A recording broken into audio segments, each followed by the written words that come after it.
tidak semua orang kolesterol tinggi itu lantas pasti kena serangan jantung atau pasti karena penyakit jantung, belum tentu.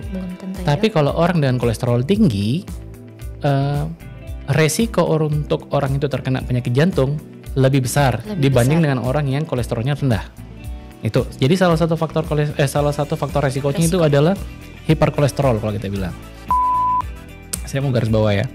Jangankan orang yang tidak sakit, orang yang sakit jantung pun itu sangat direkomendasikan untuk tetap memiliki aktivitas fisik rutin. Harus tetap harus berolahraga.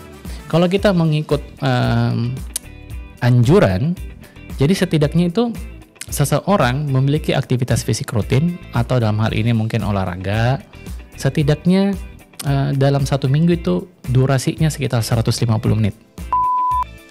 Hipertensi itu menjadi salah satu faktor resiko orang terkena penyakit jantung. Itu betul, itu faktanya. Kemudian yang kedua, apakah orang yang hipertensi lantas harus minum obat seumur hidup? Iya, jawabannya iya. Memang. Begitu ya dok, memang harus seumur hidup. Memang harus seumur hidup.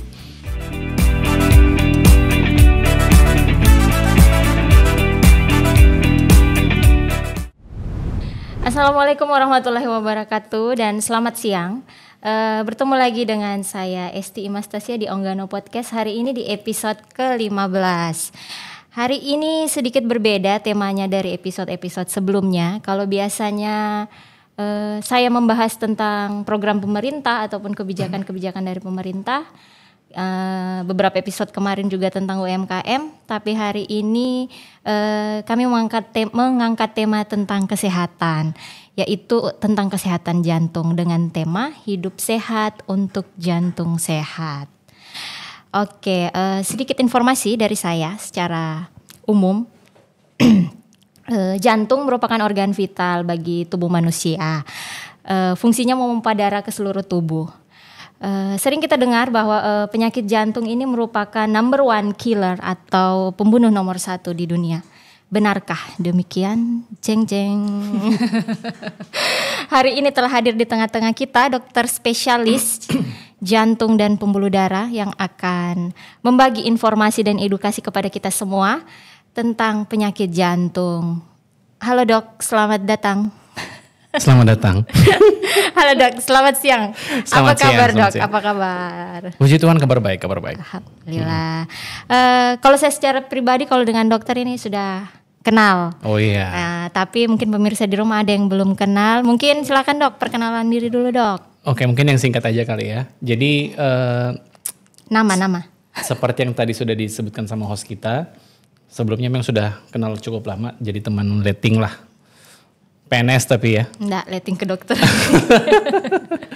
Ya kalau nama saya Tri Enos Octavian Rante. Jadi sekarang saya bertugas sebagai dokter spesialis jantung dan pembuluh darah di Rumah Sakit Umum Daerah Kabupaten Konawe. Mulai bertugas kemarin itu per Juli. Sekarang baru sekitar 2 bulan berjalan. Baru ya, ini. Baru Kembali. Tapi bukan ini. Maksudnya dia baru kembali dari menyelesaikan pendidikan spesialis. Betul toh dok? Iya betul banget. Oke, sebelumnya saya ucapkan terima kasih. Ini dok telah menyediakan waktunya untuk hadir Sama-sama. di tengah-tengah kita. Sama-sama. Yang kita tahu bersama, dokter ini sibuk sekali, pasiennya banyak. Tadi saja sempat izin saya agak terlambat, tapi enggak apa-apa, untuk pasien itu nomor 1 ya dok ya. Oh iya harus lah. Iya, pelayanan prima. Iya. Oke. Jadi kita bincang-bincang ini secara umum. Karena katanya enggak boleh, saya tanya-tanya terlalu detail, enggak boleh. Iya, nanti jatuhnya ke konsultasi. Biar nih dok, gratis. Janganlah. Oh enggak boleh, berbayar kah? Dokter ini. Oke, mungkin untuk sesi pertama saya langsung masuk di sesi mitos atau fakta tentang penyakit jantung. Boleh ya dok? Boleh banget. Yang pertama, mitos atau fakta. Kopi bikin sakit jantung. Kopi bikin sakit jantung ya? Mitos atau fakta dok? Mentang-mentang lagi minum kopi. Enggak. Jadi kalau ditanya apakah mitos atau fakta kopi itu bikin sakit jantung, sebenarnya jawabannya tidak sesederhana itu. Jadi apakah kopi itu beneran bikin sakit jantung atau enggak? Jawabannya kalau saya bilang ya, faktanya, nah ini nih, kalau faktanya kopi itu sebenarnya mengandung kafein yang otomatis itu sifatnya dia sebagai stimulan.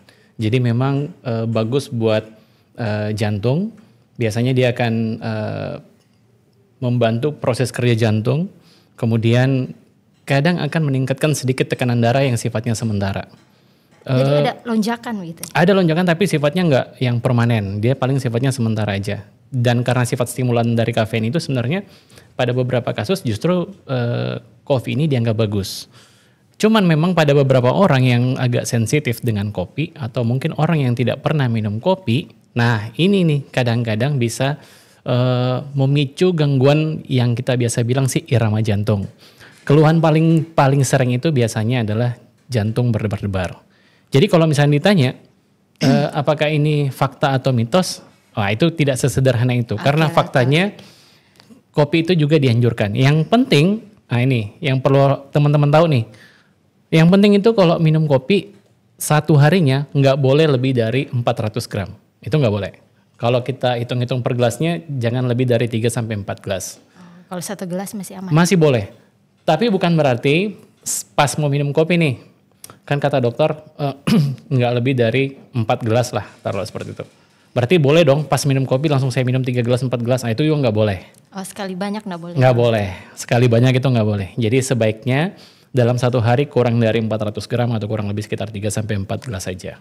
Itu dibagi pagi, siang, sore, nggak langsung satu kali. Oke, jadi kalau pertanyaan mitos atau fakta ini ada penjelasannya lagi ya? Iya, benar sekali. Oke, mungkin sebentar kita bahas penjelasan yang lebih panjang. Boleh. Kemudian mitos atau fakta kedua, penyakit jantung hanya menyerang orang tua atau lansia. Mitos atau fakta? Kalau itu mitos. Oh mitos. Itu mitos. Oke. Jadi pasien penyakit jantung itu tidak hanya menyerang pada usia tua saja. Itu mitos. Oke. Berikutnya. Penyakit jantung merupakan penyakit turunan. Wah. Mitos atau fakta? Singkat dok. Singkat ya. Saya cuma mau bilang gini, jawabannya itu tidak sederhana juga. Oke. Cuman intinya kalau misalnya orang tua kita punya penyakit jantung, anaknya atau turunannya memiliki faktor resiko lebih besar ketimbang orang yang nggak punya orang tua dengan penyakit jantung. Jadi anaknya itu pasti punya resiko yang lebih besar. Bukan berarti pasti orang tuanya sakit jantung lantas anaknya pasti akan sakit jantung, enggak gitu. Tapi resikonya akan jadi lebih naik. Ada. Iya. Oke. Kemudian kolesterol tinggi pasti sakit jantung. Kolesterol tinggi pasti sakit jantung. Mitos atau fakta? Saya bisa bilang mungkin itu mitos. Oh mitos juga? Iya. Oke, jadi dok, sebentar penjelasannya. Oke. Sip. Sip. Iya. Berikutnya, bermain bola dapat memicu serangan jantung atau gagal jantung. Oke.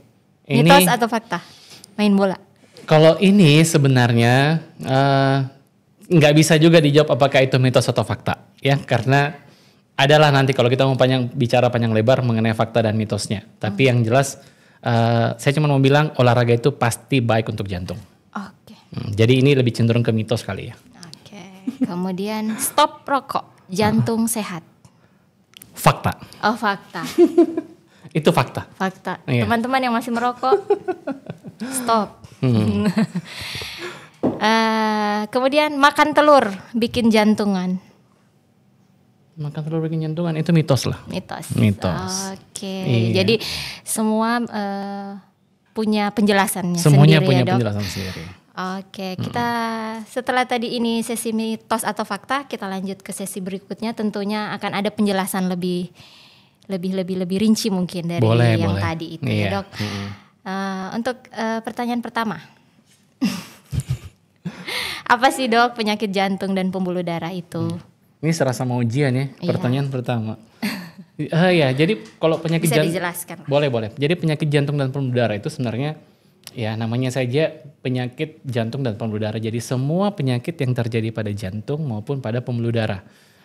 Orang selama ini mungkin pikir bahwa penyakit jantung itu mungkin hanya serangan jantung. Padahal tidak sesimpel itu. Nah, penyakit jantung itu cukup banyak sebenarnya. Ada penyakit jantung yang kita kenal dengan penyakit jantung bawaan. penyakit jantung yang dimana didapat dari sejak pasien ini dari lahir mungkin sudah ada kelainan itu. Kemudian ada juga penyakit jantung yang didapat. Ya contoh penyakit jantung, serangan jantung misalnya, atau penyakit penyempitan pada pembuluh darah jantung. Atau yang lain misalnya penyakit pada gangguan irama jantung ya. Jadi yang menyebabkan fungsi irama jantung itu jadi nggak beraturan. Ya normalnya kan dia harus teratur tuh. Kadang-kadang ini menyebabkan keluhan seperti berdebar-debar, nah kayak gitu. Berdebar-debar. Iya. Nah kalau penyakit pada pembuluh darah itu banyak banget sebenarnya. Jadi penyakit pada jantung dan pembuluh darah itu tidak sesimpel bilang serangan jantung toh, enggak. Yang kita kenal itu cuman serangan jantung mungkin kalau masyarakat awam. Padahal sebenarnya sangat luas itu penyakit pembuluh darah jantung dan pembuluh darah. Itu baru jantungnya toh, belum pembuluh darahnya. Pembuluh darah itu banyak banget sebenarnya. Contoh misalnya kalau kakinya bengkak sebelah, itu bisa jadi karena kelainan pembuluh darah. Ujung-ujung jarinya hitam yang betul-betul hitam. Nah itu juga hati-hati, itu juga kelainan pada pembuluh darah. Jadi bukan hanya semata-mata kita berbicara tentang serangan jantung atau sesak napas misalnya. Tapi banyak banget sebenarnya penyakit-penyakit yang bisa terjadi pada jantung dan pembuluh darah. Kurang lebih seperti itu. Terus kenapa dia dok disebut pembunuh nomor 1 di dunia katanya penyakit jantung ini? Iya betul. Jadi memang dia jadi penyakit sebagai pembunuh nomor 1 di dunia ya.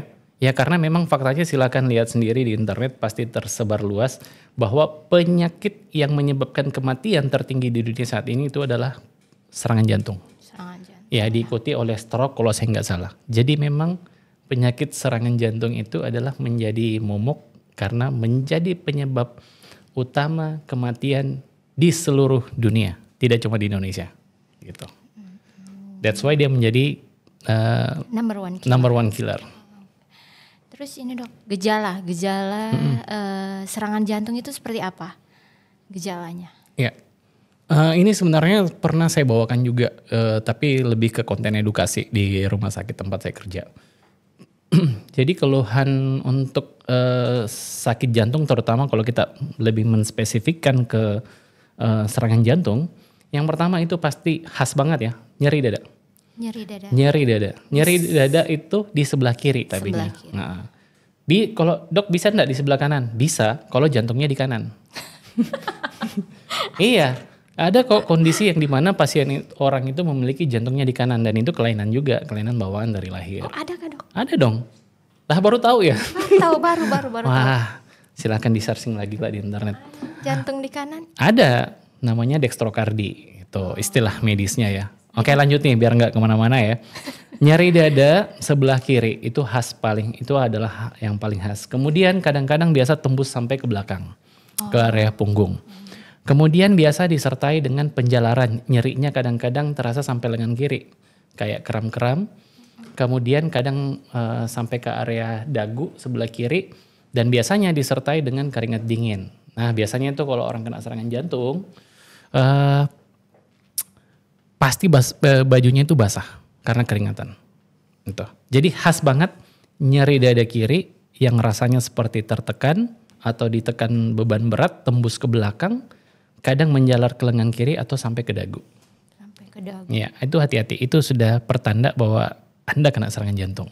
Biasanya kalau pertolongan pertamanya itu gimana dok? Okay. Kalau misalnya kan kita nggak tahu nih orang tua Bener. atau apa kan di rumah. Pertolongan pertama yang bisa kita lakukan apa harus langsung ke UGD? Oke, pertolongan pertama kalau misalnya jauh dari fasilitas kesehatan, posisikan dulu pasiennya. Jadi posisikan pasien ini dalam artian cari posisi yang paling nyaman. Sebaiknya disarankan posisi duduk, di mana posisi kepala harus lebih tinggi. Kemudian cari posisi yang paling nyaman dengan posisi kepala lebih tinggi. Kemudian cukup dengan atur pola napasnya. Buat pasien itu senyaman mungkin. Relax, ya. Biasanya sih akan ada pengurangan nyeri dada. Tapi kalau tidak, nah ini sebaiknya jangan ditunggu. Jangan tunggu sampai nyeri dadanya berhenti. Langsung segera bawa ke rumah sakit. Langsung ke rumah sakit. Iya. Biar segera ditangani ya dok. Betul. Oke dok. Kemudian ini dok. Faktor-faktor risiko seperti apa yang menjadi potensi penyakit jantung? Wah ini banyak nih. Banyak ya. Nah salah satunya tuh tadi kolesterol tinggi. Walaupun tadi di awal saya bilang Ya ini sebenarnya mengarah ke mitos karena gini, tidak semua orang kolesterol tinggi itu lantas pasti kena serangan jantung atau pasti karena penyakit jantung, belum tentu. Belum tentu ya. Tapi kalau orang dengan kolesterol tinggi, resiko untuk orang itu terkena penyakit jantung lebih besar dibanding dengan orang yang kolesterolnya rendah.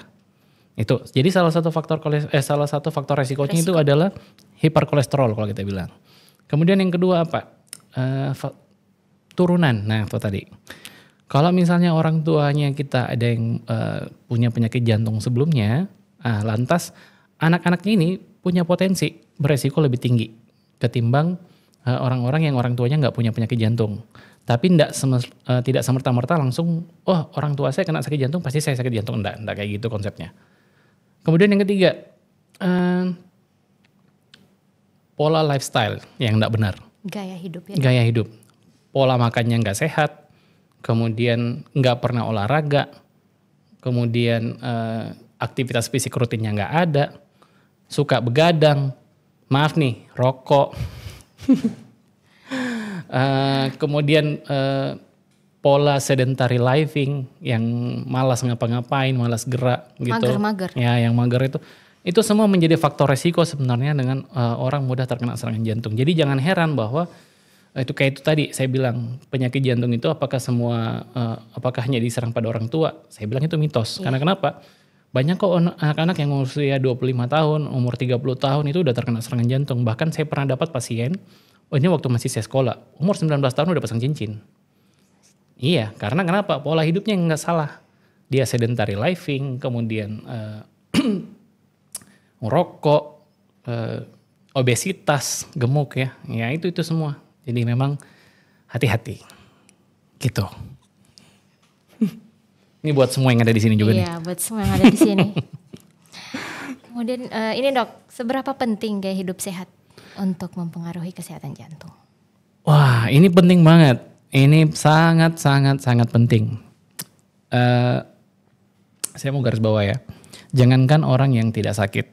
Orang yang sakit jantung pun itu sangat direkomendasikan untuk tetap memiliki aktivitas fisik rutin. Harus tetap harus berolahraga.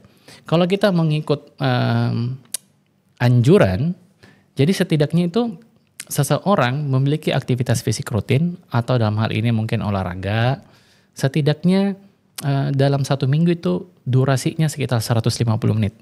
150 menit Benar. Berolahraga. Nah itu kan kadang-kadang ada yang langsung bisa ambil 2 jam, 3 jam.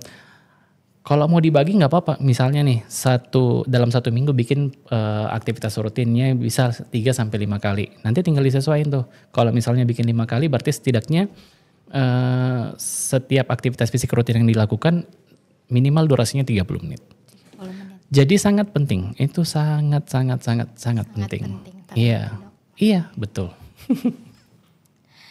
Kemudian ini Dok, apa ada makanan yang baik atau makanan yang baik untuk kesehatan jantung? Begini, kalau makanan yang baik pada dasarnya itu semua kurang lebih mau kesehatan jantung, paru atau lain sebagainya pasti kurang lebih konsepnya seperti ini. Makanan yang baik itu untuk kesehatan adalah satu, makanan yang tinggi serat. Tinggi serat ya. Yes. Kemudian yang kedua, makanan yang kaya akan omega 3. Jadi ikan. Gitu bisa ikan, contoh ikan salmon, ikan tuna, ya kayak gitu. Atau kacang-kacangan itu bisa, contoh almond, kacang tanah itu bisa lah. Kalau almond kan mungkin agak susah ya. Kemudian kita juga tetap perlu asupan nutrisi yang lemak tapi lemak yang tidak jenuh. Seperti apa itu? Contoh misalnya alpukat, misalnya buah. Nah itu alpukat. Dia termasuk memiliki lemak yang tidak jenuh. Kalau minyak mungkin contoh minyak zaitun. Nah minyak zaitun itu bagus buat kesehatan juga karena dia termasuk sebagai salah satu komponen yang lemak tidak jenuh. Kurang lebih begitu. Okay. Dan jangan lupa yang paling penting nih ya, dia harus rendah gula dan rendah garam. Rendah gula, rendah garam. Iya dong. Hambar itu Dok? Enggak dong. Kan kalau sesuai kalau kembali berbicara tentang rekomendasi nih ya. Kalau garam itu sebaiknya kalau pada orang sehat kurang dari 2 gram. Konsumsinya dalam 1 hari. itu kurang lebih 1 sendok teh garam. Kalau untuk gula tidak lebih dari 40 gram. 40 gram, 4 sendok itu biasanya. Ya kurang lebih seperti itulah. Seperti itu. Makanya kalau mau pesan kopi, pesan minuman, usahakan gulanya dikurangin. Bikin masakan di rumah buat suaminya mungkin usahakan garamnya dikurangin, petsinnya dikurangin gitu lah. Jangan berlebihan. Jangan berlebihan, betul. Kalau ini dok, olahraga yang baik yang dokter sarankan untuk menjaga kesehatan jantung. Nah mungkin ini saya akan bagi sedikit agak enggak panjang sih ya.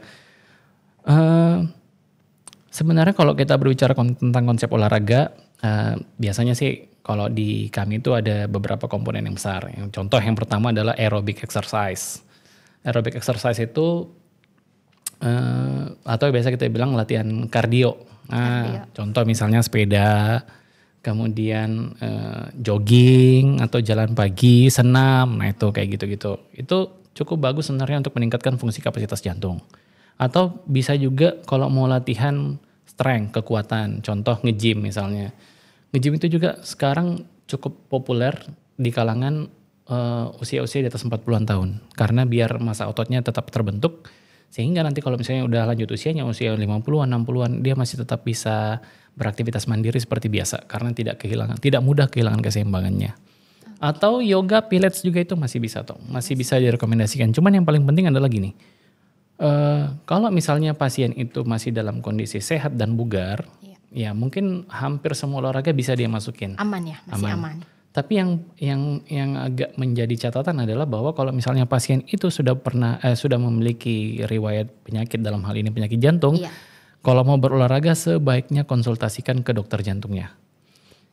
Jadi dokter jantung itu tidak hanya semata-mata mengobati penyakit, tapi dokter jantung itu bisa menjadi tempat untuk konsultasi terkait mengenai stratifikasi resiko kedepannya kita akan terkena penyakit jantung atau enggak. Atau tempat konsultasi, misalnya nih saya habis kena serangan, misalnya pasien habis kena serangan jantung, tiba-tiba sudah dilakukan tindakan, kemudian datang, dok saya masih bisa aktivitas enggak? Nah itu, datanglah ke dokter jantung. Nanti dokter jantungnya akan menilai semuanya, pemeriksaannya, lalu kemudian akan melakukan peresepan untuk aktivitas fisik yang boleh dia lakukan. Yang direkomendasikan. Tetapi ya pada intinya pasien penyakit jantung ini tetap bisa berolahraga ya dok? Tetap bisa berolahraga dong. Bisa banget. Kalau yang kayak tadi yang saya tanyakan main bola, enggak boleh? Saya mau kasih bukti contoh nyata. Boleh kalau ada kisah inspiratif. Mungkin pernah tahu, mungkin kalau laki-laki ya di sini mungkin tahu Christian Eriksen kan? Siapa itu? Ya pemain bola kan? Tahu. Yang lagi sementara main bola tiba-tiba kolaps kan? Kena serangan jantung. Nah sekarang dia sempat berhenti jantungnya. Kemudian di lapangan dilakukan pertolongan. Pasien si Christian Eriksen ini selamat, kemudian dilakukan tindakan ada pemasangan alat pacu jantung di jantungnya dan sekarang masih bisa main. Setelah dia serangan jantung, dia masih bisa sebagai pemain yang kompetitif dan dia bermain di salah satu klub yang sangat terkenal di Liga Inggris. Nggak usah saya sebut nama klubnya. Yang jelasnya dia setelah kena serangan jantung. Jadi maksudnya dia masih bisa survive dengan adanya penyakit. Masih bisa. Yang tadinya padahal dia sudah kena serangan jantung ya dok. Itu salah satu bukti nyatanya. Si Christian Eriksen. Iya. Saya tidak kenal itu dok. Oke dok. Kemudian ini tadi masalah pengobatannya. Iya. Kalau sekarang kan sudah ada pengobatan modern dari penyakit jantung. Betul sekali. Tentang apa tuh namanya kateterisasi, pasang ring ataupun bypass ya. Yang satu. Perbedaan ketiganya ini apa nih dok? Jadi begini, mungkin ini agak panjang tapi saya berusaha untuk jadi singkat. Jadi gini, untuk tindakan yang tadi 3 itu ada kateterisasi jantung, kemudian yang kedua pemasangan ring, dan yang ketiga bypass. Jadi sebenarnya ini memang khusus untuk pasien-pasien yang memang mengalami kena serangan jantung. Penyakit serangan jantung itu sendiri kan kita curigai karena ada penyumbatan pada pembuluh darah jantung, yang otomatis kita harus cari tahu nih penyumbatannya di mana. Nah untuk cari tahu penyumbatannya di mana, tindakan yang pertama harus dilakukan adalah kateterisasi jantung. Jadi kateterisasi jantung itu adalah tindakan di mana kita mau mencari tahu di mana nih sumbatannya berasal nih. Nanti kalau misalnya udah ditemukan sumbatannya, nah kalau misalnya sumbatannya ini bermakna harus dipasang ring atau kalau bisa kita bilang mungkin kenal dengan pasang cincin. Pasang cincin. Pada saat itu langsung dibuka, langsung dipasang cincin. Jadi kasih masuk alat, ditembuskan sumbatannya, kemudian kita pasang cincin. Tujuannya untuk apa? Membuka kembali sumbatannya. Iya benar. Nah atau pada saat dikateterisasi mungkin dilihat ada sumbatan tapi sumbatannya tidak bermakna. Misalnya tidak bermakna itu mungkin dilihat ini nggak perlu pasang cincin, ya nggak dipasang cincin. Masih bisa diobati. Bisa diobati dengan obat misalnya. Atau yang kemungkinan ketiga nih, pada saat dikateterisasi jantung, nah ternyata sumbatannya udah di mana-mana, jantungnya udah babak belur misalnya, nggak mungkin lagi untuk pasang cincin atau pasang ring. Nah itulah jatuhnya ke bypass, operasi belah dada. Nah itu kalau bypass, nah ini yang perlu di notice kali ya. Karena biasanya orang banyak salah persepsi. Orang kira pasang cincin atau pasang ring jantung itu dadanya dibelah. Padahal enggak. Itu sangat minimal invasif sebenarnya. Jadi kita cuma butuh pembuluh darah di tangan dan kerjanya juga enggak lama. Kayaknya pakai sayatan sedikit ya dok? Enggak pakai sayatan malah. Kita cuma tusuk mirip kayak pemasangan infus sebenarnya ya. Simpelnya ya kalau saya bilang. Jadi cuma ada alat tersendiri kita tusuk ke pembuluh darah. Biasanya sih kita aksesnya melalui tangan kadang-kadang. Kalau ke tangan nggak bisa baru kita pindah ke paha yang agak besar. Kita tusuk itu masukkan alatnya, nanti mirip ada selangnya tersendiri khusus, memang lebih kecil dan lebih halus lah. Pasien sadar, nggak dibius total. Oh tidak dibius? Enggak, pasien sadar. Pasien masih bisa dengar dokternya bilang apa pada saat tindakan itu. Kemudian selang kateternya nanti dia masuk sampai ke jantung, nanti di jantung baru dicari tahu tuh mana yang mengalami sumbatan. Jadi nggak ada proses iris-iris, nggak ada proses belah dada apalagi nggak ada. Kalau untuk tindakan kateterisasi jantung, kalau misalnya lanjut sampai pasang cincin itu nggak ada yang namanya diiris, nggak ada. Belah dada pun nggak ada. Kalau bypass itu belah dada. Jadi kalau pasang cincin itu kan biasa orang bilang operasi pasang cincin, ternyata bukan ya? Bukan. Iya, itu yang selalu orang salah paham sebenarnya. Iya. Jadi melalui tayangan ini juga tentunya memberikan edukasi ini. Iya, semoga. Jadi karena jujur selama saya bertugas 2 bulan di sini, pasien jantung kita itu lumayan cukup banyak. Banyak ya dok? Lumayan cukup banyak yang indikasi untuk pasang cincin, tapi masih banyak yang masih takut. Nah, itu dia tadi mungkin karena informasinya juga masih terbatas itu belum dia, ini ya dok. Oke. Kemudian ini dok, ini pertanyaan yang paling banyak biasanya. Salah satu risiko dari penyakit jantung itu kan katanya hipertensi juga ya dok? Atau lain juga? Oke, saya mulai paham. Oke, terus kan ada tuh misalnya kalau sudah orang dinyatakan hipertensi, dia disarankan untuk minum obat penurun darah seumur hidup. Iya betul. Katanya ya, betul. Seumur hidup. Terus tapi ada juga yang sana mau minum obat itu seumur hidup nanti berpengaruh ke ginjal atau bikin ginjalnya rusak. Mungkin ada penjelasan nih dari dokter seperti apa? Jadi gini, hipertensi itu menjadi salah satu faktor resiko orang terkena penyakit jantung. Itu betul, itu faktanya. Kemudian yang kedua, apakah orang yang hipertensi lantas harus minum obat seumur hidup? Iya, jawabannya iya. Memang begitu ya dok, memang harus seumur hidup. Memang harus seumur hidup. Terus lantas pertanyaan ketiga nih, pertanyaan ketiga dibilang, terus gimana dengan ginjalnya? Apakah aman-aman saja? Justru dengan kita tidak minum obat hipertensi, ginjal yang akan pertama kali mengalami gagal fungsi. Oh begitu. Iya, hati-hati. Dengan adanya hipertensi. Dengan adanya hipertensi itu tadi. Makanya kalau saya suka bilang sama pasien-pasien saya begini, hipertensi itu sekali merdeka tetap merdeka Bu. Maksudnya gimana dok? Jadi nggak ada istilah sembuh sebenarnya untuk hipertensi, tapi lebih tepatnya terkontrol. Tekanan darahnya terkontrol. Dijaga. Ya, terkontrolnya dengan apa? Obat-obatan, dengan pola gaya hidupnya mungkin jadi terkontrol. Jauh usah takut untuk minum obat seumur hidup. Justru itu yang akan menyelamatkan ginjalnya. Oh justru itu yang akan menyelamatkan ginjalnya. Justru dengan tidak mengkonsumsi obat, ginjalnya yang akan kenapa-kenapa. Jatuhnya ke gagal ginjal. Ujung-ujungnya apa? Cuci darah. Oke, ya. Jadi memang kita berpikirnya kalau kayak kami ya, maksudnya masyarakat awam kan begitu ya dok. Oh, saya minum obat terlalu banyak. Apalagi kalau Kasihan orang tua misalnya, Iya, benar, kan benar, pasti benar. pikirannya begitu, minum obat tiap hari, pikirannya seumur hidup, kan? Pasti bilang nanti lagi sakit ginjal lagi, sembuh tekanan darah, sakit ginjal, kan gitu dok. Jadi ternyata memang harus. Makanya itulah gunanya fungsi kontrol. Iya. Kontrol itu tujuannya untuk apa? Semisal pasiennya itu sudah tekanan darahnya terkontrol, sudah bagus, nah itu nanti dosisnya bisa kita pelan-pelan menyesuaikan dengan kondisi pasien gitu. Bukan berarti diberhentikan, enggak. Tapi kita akan sesuaikan dengan dosis dengan kebutuhan pasien. Iya. Pasien. Betul. Oke. Jadi dok, kalau penyakit jantung ini bisa sembuh? Bisa sembuh? Sembuh total begitu bisa? Soalnya begini, penyakit jantung itu luas banget. Harus mengkhusus dong. Kalau berbicara tentang kalau serangan jantung karena penyempitan pembuluh darah, bukan tepatnya istilah sembuh kali ya, pasti membaik. Membaik ya. Mungkin. Lebih tepatnya membaik. Bisa membaik. Iya, bisa membaik. Dia pasti bisa membaik. Kalau sembuh kan itu contoh misalnya demam, minum obat paracetamol sembuh. Nah kayak gitu. Kalau kita istilahnya lebih tepatnya membaik. Membaik ya dok. Masih ada yang mau ditanyakan? Siapa tahu teman-teman saya di studio ada yang ingin bertanya, silakan. Mumpung ini ada Pak Dokter, gratis. Oke, mungkin ini deh dok, sekalian closing dari dokter. Pesan dokter untuk menjaga kesehatan jantung apa?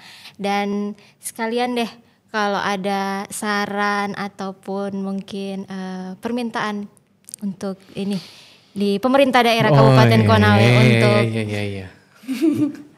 untuk ini, untuk dokter spesialis jantung bisa disampaikan loh di sini dok. Silakan dokter. Oke.